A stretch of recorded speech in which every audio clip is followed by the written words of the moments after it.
The David Pakman Show at davidpakman.com. Welcome to the David Pakman Show. I'm David Pakman. Busy schedule for today. We've got to talk about Lewis's Krakatoa band and Metalympics and the results. We need to talk about the Obama deficit plan and Warren Buffett's ideas. Of course, Michelle Bachmann putting out the worst produced campaign video I've probably ever seen. And also Free Press President and CEO Craig Aaron is joining us a little bit later.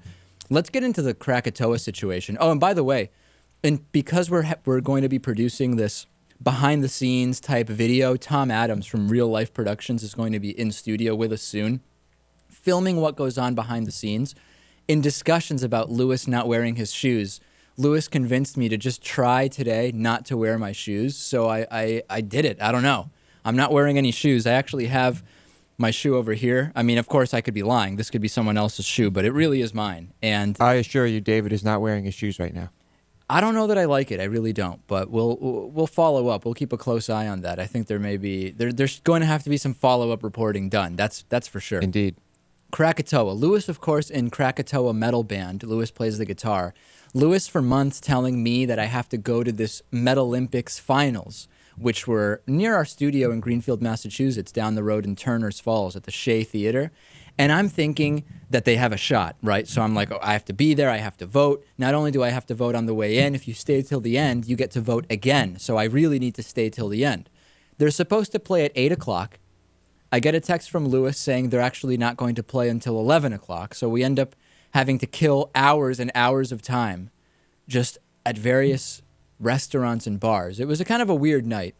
And we show up there, and Lewis's band is starting up, and the mosh pit gets going. And one of the people I was with there was like an out of control metal girl, I guess. You know, she's like one of these metal girls. She goes to metal shows, and she's all into the black clothing and everything. You know what I'm talking about, Lewis. Mm-hmm. You must know a lot of them. And she's completely out of control, moshing all over, and her arms are swinging wildly. And she goes right by and almost really nails me in, I guess, what I'll describe as my most intimate of areas. Is that clear if I say that? Uh-huh. Where the sun don't shine? But I managed to get out of the way. But then on her next trip by, she actually did hit one of our friends in an area where it's not clear whether he'll be able to have children in the future now as a result of going to Lewis's Krakatoa metal band show. That's the risk you take. My real question, why does it stink at these heavy metal shows? I mean, you walk in and instantly there's the worst body odor smell. It just appears, are people not showering before going to these shows? Well, Dave, they've been moshing for like 3 hours. No, but it smells bad even at the beginning of the shows. Like one of your other shows that I was at for the start, it just smells terrible. Is it an anti-deodorant movement that's going on in the metal world? No, not as far as I know. But you agree that there's bad BO at metal concerts? A lot of the time there is, yeah. Yeah, and you haven't tracked it down to anything in particular? No, it's just, I don't know what to tell you. Well, anyway, Lewis's band ended up coming third out of fourth, so it was a little bit disappointing. I did all my voting, I brought a few people, and we stuck it out for hours, just wandering around until Lewis's band finally went on. I think you were a little bit arrogant going in about how you were going to do, were you not? You were talking to me about, let me put it this way, the word domination was used by you, for sure, in the lead up to this concert. If I thought I had it in the bag, I wouldn't have begged so many of my friends to go to this thing. Yeah. I think it's the power of positive thinking. No, we did dominate. We just didn't dominate the vote. Right. I mean, the mosh pit it was evident that we dominated. You know what's really weird? I've become known because of one incident related to breastfeeding as someone who's like against women's rights and babies' rights, and I don't like babies. I can't believe you brought that up again. I don't like breastfeeding, none of which is true, right? I mean, I'm for public breastfeeding. Well, it is true that you don't like breastfeeding, right? Personally?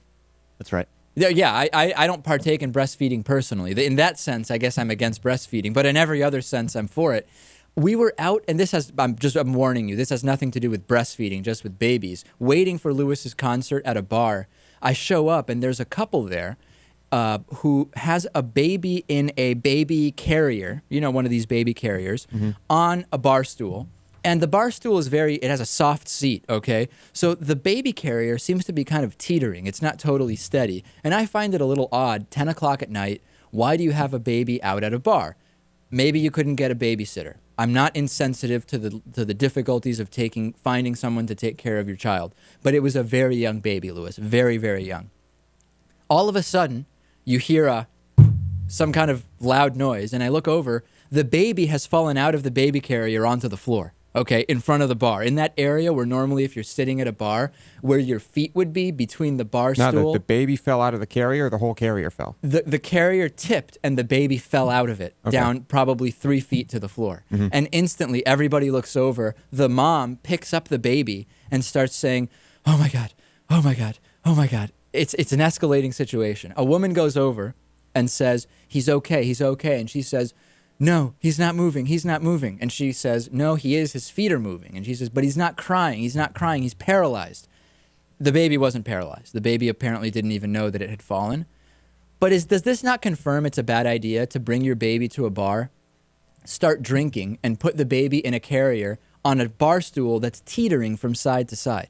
I think that's a bad idea. Yeah, I think most people would agree with you. Am I going to be accused of being anti-baby because I think it's a bad idea to have your baby teetering on a bar stool at 10 p.m. at night while you face away and talk to people at a bar?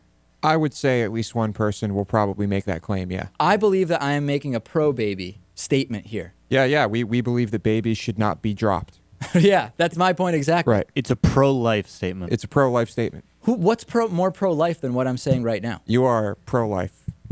Anyway, I guess there's nothing more to say. And then there's the pro-choice movement, the people that believe you should be able to drop your baby if you want to, right? Right.